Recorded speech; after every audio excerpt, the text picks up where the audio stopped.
অধ্যাপক আলী রিয়াজ এটাও আজকে বলেছেন যে এই সরকারই অর্থাৎ এই অন্তর্বর্তী সরকারই জুলাই সনদের বাস্তবায়নের কাজ করবে। এটাকে কি আপনারা আশ্বস্ত হতে পারছেন না এই কথায়? মানে এটা তো তারা আগেও বলেছে, কিন্তু আপনি বলার পরে দেখবেন যে তাদের জুলাই ঘোষণাপত্রের উদাহরণটা যদি দিই, টেক্সটটা যেটা জুলাই ঘোষণাপত্র, এটা একটা বিশেষ দলীয় দৃষ্টিভঙ্গি প্রকাশিত হয়েছে এবং সেখানে আসলে ইতিহাস বিকৃতি ঘটানো হয়েছে।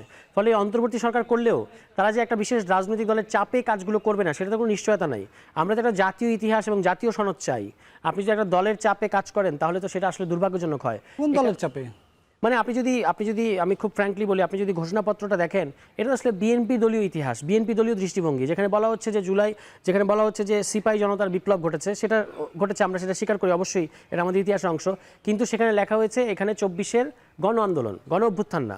তাহলে এই যে আপনি একটা দলের চাপে পড়ে এক ধরনের ইতিহাসের এক ধরনের ভাষ্য লিখছেন, অন্যান্য এটার যে জাতীয় ইতিহাস করার জন্য যে ধরনের ভাষ্য দরকার, এবং আপনি সিম্পল ইতিহাসের ফ্যাক্টটা স্বীকার করতে চাচ্ছেন না যে এটা বৈষম্যবিরোধী ছাত্র আন্দোলনের নেতৃত্বে সংগঠিত একটা ছাত্র জনতার অভ্যুত্থান, আপনি এটাকে আন্দোলন, কখনো এই সেই এরকম বলা হচ্ছে।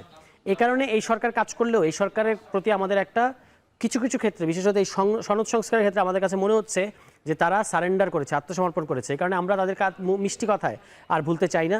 আমরা টেক্সট দেখব, মানে সেটা ভাষ্যটা ঠিক আছে কিনা দেখবো, এবং আমরা খুবই বাস্তবসম্মত কথা বলেছি। আমরা কোনো আমাদের দলীয় এজেন্ডা বলিনি। আমরা বলেছি সনদের টেক্সটটা দেখান, মানে বাস্তবায়ন আদেশের টেক্সট দেখান, এবং এটা পিপলের বা জনগণের সার্বভৌম ইচ্ছার বা এক্সপ্রেশনের বহিঃপ্রকাশ হিসেবে প্রধান উপদেষ্টা ডক্টর মোহাম্মদ ইউনূস ঘোষণা করবেন, জারি করবেন এই আদেশটা, প্রেসিডেন্ট না, প্রধান উপদেষ্টা। কারণ হচ্ছে বাংলাদেশের ইতিহাসে যখন নির্বাহী প্রধান থাকেন, নির্বাহী প্রধান থাকা অবস্থায় প্রেসিডেন্টের অর্ডার জারি করার কোনো নজির নাই, আপনি দেখাতে পারবেন না। অর্ডার জারি করার নজির বাংলাদেশে আছে যখন প্রেসিডেন্সিয়াল সিস্টেম ছিল, আপনি তখন প্রেসিডেন্সিয়াল সিস্টেমে নাই।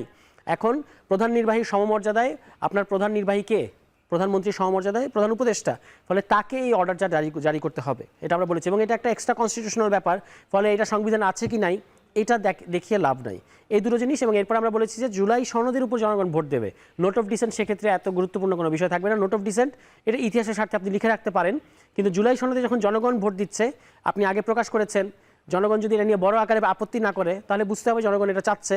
সুতরাং তখন যদি তারা জুলাই সনদের উপর ওকে করে দেয় তাহলে আসলে দলীয় দৃষ্টিভঙ্গি আর সেখানে প্রাধান্য পাওয়া উচিত হবে না। এই তিনটা সিম্পল দাবি, এগুলো আমাদের কোনো দলীয় দাবি না, এগুলো এই মুহূর্তে বাংলাদেশের জনগণের দাবি। এই দাবিগুলো আমরা তুলেছি। গণ আন্দোলন এবং গণ অভ্যুত্থানের পার্থক্যটা আসলে কি? অবশ্যই বিরাট পার্থক্য। এই যে যেমন ধরুন এখনও শিক্ষকরা আন্দোলন করছেন শহীদ মিনারে, এটা একটা গণতান্ত্রিক আন্দোলন, তাদের ইস্যুভিত্তিক আন্দোলন, মানে তাদের পেশার স্বার্থ রক্ষার্থে তাদের নানা ধরনের দাবি আছে। সেটা এই ধরনের গণতান্ত্রিক আন্দোলন একটা রাষ্ট্রে হর হামেশা হতে পারে। আপনি ডিজিটাল নিরাপত্তা আইনের বাতিলের দাবিতে আন্দোলন করতে পারেন, আপনি অন্য একটা শিক্ষার্থীদের যে কোনো একটা ক্যাম্পাসে নানা ধরনের আন্দোলন হতে পারে, এগুলো তো আন্দোলন।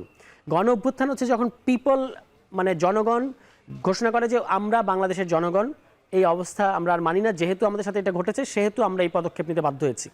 এই যে জনগণ আসলো, এই গণ অভ্যুত্থান কিন্তু শুধু আর ইতিহাস না, শুধু আর রাজনীতি না, এটার একটা আইনি তাৎপর্য আছে। যে কারণে যে কনস্টিটিউয়েন্ট পাওয়ার, আপনি নিশ্চয়ই ভাবেন নাই যে বাংলাদেশের পলিটিশিয়ানরা লম্বা সময় ধরে বসে এই একটা বড় ফোরামে কনস্টিটিউয়েন্ট পাওয়ার নিয়ে আলোচনা করতে হচ্ছে। এটাই হলো গণ অভ্যুত্থান। এটা কিন্তু গণতান্ত্রিক যে কোনো একটা আন্দোলনে হয় না। ফলে গণ অভ্যুত্থান আপনাকে একটা ইতিহাস সৃষ্টি করে যেমন সত্য, এটা যেমন রাজনীতি আছে এটা যেমন সত্য, অ্যাট দ্য সেম টাইম এটার একটা আইনি অ্যাপিল আছে, মানে আপনি একটা নতুন প্যারাডাইম সৃষ্টি করতে চান, আইনি প্যারাডাইম সৃষ্টি করতে চান।